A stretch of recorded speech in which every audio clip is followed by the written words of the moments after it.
huge change in the industry, which is presenting a massive opportunity for all of you. Like, people don't come to you because they need help with goals.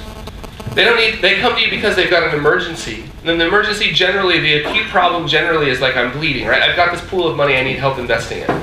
They don't realize what they really need. They come to you because they want investment advice often. But what they don't realize is what they really need. What they really need is sort of this wealth management comprehensive planning thing. How are you going to give them investment advice if you don't know what their goals are? So the first time when I sit down with clients, I always ask this same question. You may have heard this question from Bill Bacharach or others. You know, what's important about money to you is the way I start every single client meeting.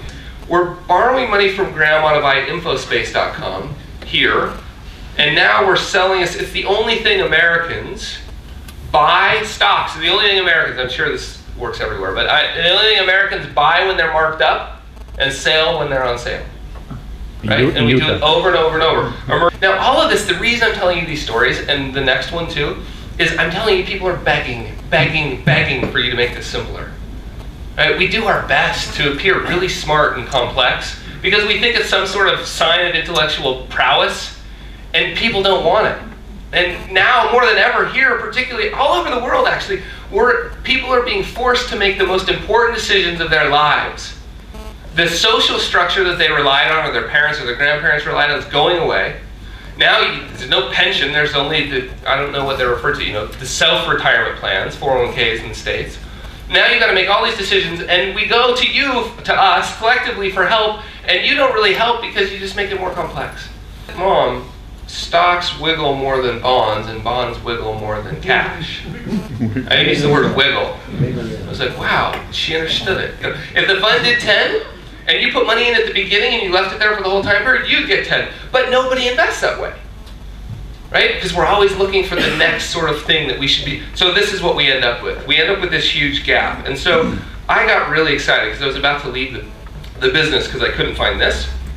I got really excited about this idea that maybe that's not my job. Maybe my job is just to fill in this, right? What that said to me was you could own the average mutual fund, or a mediocre, by definition, a mediocre mutual fund. And if you behaved correctly, you would outperform 99% of your neighbors. I have become convinced, really, behavior matters more than almost anything else.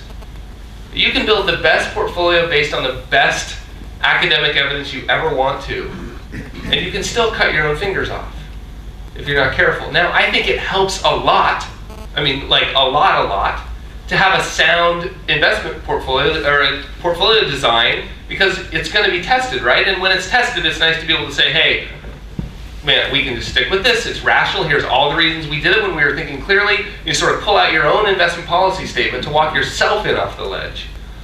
But at the end of the day, behavior matters as much as anything else. If not, my job was to create great investors, not find great investments. And I think the two are really different. And if you can understand the difference between an investment and an investor, you're a long ways down the path. Does that make sense? Everybody okay with that? Yeah. You're going to have to figure out how to help people align these two. Right? Your use of capital with what you say is important to you. I mean, I love the old saying that the checkbook and the calendar never lie. Right? Like, I don't really care what you tell me is important to you. Give me your checkbook and your calendar and I'll tell you what's important to you. How are you spending your time and your money? Can anybody remember the last item of news that they read that actually made a difference in their lives? That they acted on? Right? Can you remember the last bit of financial news that you read and you're like, whoa, wow, I should do something like that, and then you did it and it was a good idea? Look, we still need to have a plan, but it's gonna be wrong the moment you walk out the door.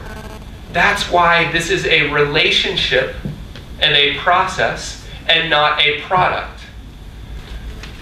I think there's this secret society. This little secret society. Like my experience on a plane when I tell people I'm a financial planner, that's because they don't know that there exists out there people who are literally saving people's lives, right? Standing between them and stupid. We can start telling our stories a little simpler, right? Help people understand that our role, the role we play in behavior, and then help people focus on what really matters.